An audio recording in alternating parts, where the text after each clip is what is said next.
సామాన్యులపై భారాలు వేస్తూ దేశ సంపదను కార్పొరేట్లకు దోచిపెట్టే విధంగా రూపొందించిన కేంద్ర బడ్జెట్ 2024కు నిరసనగా సిపిఎం నాయకులు ఆందోళన చేపట్టారు.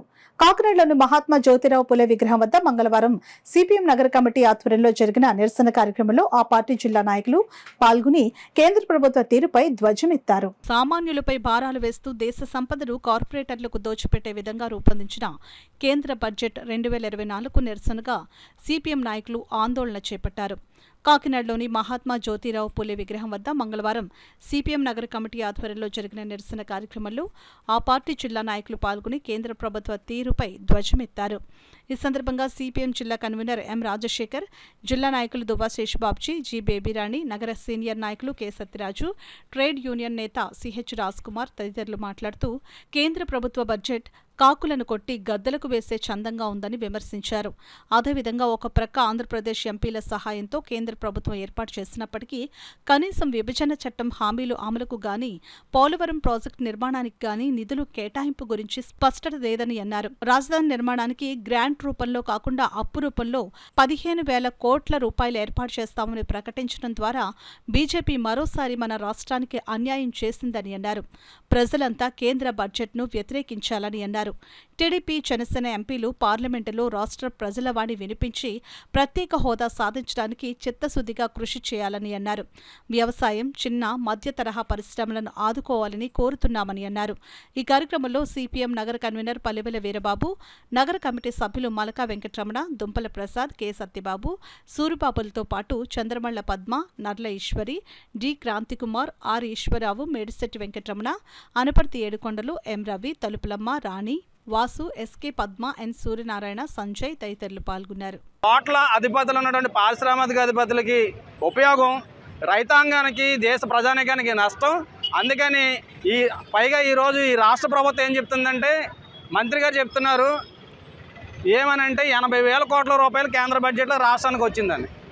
ప్రతి సంవత్సరం వివిధ కేటాయింపులకు వచ్చేటువంటి బడ్జెట్నే మీరు మదనంగా చెప్తే, మీరు నూతనంగా ప్రభుత్వానికి జవసత్వాలు ఇచ్చి ఆక్సిజన్ ఇస్తున్నటువంటి ఈ తెలుగుదేశం ఎంపీలు, కూటమి ఎంపీలు మీరు అదనంగా సాధించింది ఏంటని ఈరోజు రాష్ట్ర ప్రజలకు అడుగుతా ఉంది. అందుకని మీరు మొహమాటాలకు పోయి కేసులకు భయపడి ఈ రాష్ట్ర ప్రయోజనాలు తాకట్టు పెట్టకండి. ఖచ్చితంగా రాష్ట్ర ప్రయోజనాలకు రావాల్సిన అదనపు నిధుల కోసం మీరు పోరాడండి. దానికోసం వామపక్షాలు కూడా కలిసి వస్తాయని చెప్పి మా పార్టీ ఇప్పటికే చెప్పింది. అందరినీ అఖిలపక్షంగా తీసుకెళ్ళండి. ప్రత్యేక హోదా నిధులు, అలాగే ప్రత్యేక ప్యాకేజీకి సంబంధించినటువంటి వెనకబడిన ప్రాంతాలకు సంబంధించినటువంటి నిధులు కూడా కేటాయింపు కోసం అందరం కలిసి ఉద్యమం చేద్దాం. తెలుగుదేశం, జనసేన ఎవరైతే నాయకత్వం ఉన్నారో మొహమాటాలు పోకుండా ఈ రాష్ట్ర ప్రయోజనాల కోసం నిలబడాలని చెప్పి మంది ఉన్నారు. వీరందరికీ కనీస పెన్షన్ ఇవ్వాలని గత 10 సంవత్సరాలు బట్టి పోరాడుతున్న ఈ బడ్జెట్లో ఏమాత్రం కూడా మాట్లాడినటువంటి పరిస్థితి ఉంది. అనేక రంగాలకి ఉపాధి కల్పించాలి. ఆ రకమైనటువంటి మాటలు కాకుండా రాష్ట్రంలో కూడా గత 5 సంవత్సరాల్లో చాలా దుర్భిక్షం అనుభవించారు ప్రజలు. మధ్యతరగతి ఉద్యోగులకి 20 లక్షల బకాయి పడింది. ఒక పక్క స్టీల్ ప్లాంటు, అలాగే విశాఖ డివిజను, అలాగే కేంద్ర ప్రభుత్వ సంస్థలకి నిధులు ఇవన్నీ ఉండగా మరి తెలుగుదేశం, జనసేన ఎంపీలు కనీసం మాట్లాడకుండా నిధుల గురించి ప్రశ్నించినటువంటి పార్టీలని బీజేపీ తరఫున ఎదురు ప్రశ్నించడం అనేది చాలా సిగ్గుచేటైనటువంటి విషయం. ఇప్పటికైనా ఆంధ్ర రాష్ట్రాన్ని కాపాడాలి అంటే బీజేపీని నిలదీసేటటువంటి ప్రశ్న అడగాలి. మద్దతు ఇవ్వండి, మాకు అభ్యంతరం ఏమీ లేదు. కానీ రాష్ట్రానికి జరుగుతున్న అన్యాయం మీద దానికి వాళ్ళు వెనకాల వెళ్ళడం సరైనది కాదు. కాబట్టి కేంద్ర బడ్జెట్ని సిపిఎంగా మేము తీవ్రంగా వ్యతిరేకిస్తాం. ఆంధ్రప్రదేశ్కి ఇదివరకు నుంచి ఇవ్వవలసినటువంటి పోలవరం ప్రాజెక్టుకి రాగి పైసా కేటాయించలేదు. విభజన చట్టానికి ప్రకారం ఇవ్వవలసినటువంటి గతంలో ఉన్నటువంటి హామీలని ఇప్పుడు కూడా డబ్బులు కేటాయింపు చేయలేదు. పైపిచ్చాడంటే విశాఖ ఉక్కుకి ఈసారి అదనంగా 93 కోట్ల రూపాయలు తగ్గించారు. విశాఖలో ఉన్నటువంటి కేంద్ర పోర్టు ట్రస్ట్కి 125 కోట్లు తగ్గించారు. ఒక చెప్పాలంటే ఆంధ్రానికి తీవ్రమైనటువంటి జరిగింది. ఇది మనందరి దృష్టిలో ఉండాలి. 48 లక్షల కోట్ల బడ్జెట్లో ఒక రాగి పైసా ఇవ్వలేడు ఆంధ్రప్రదేశ్కి, ఇవ్వలేదు.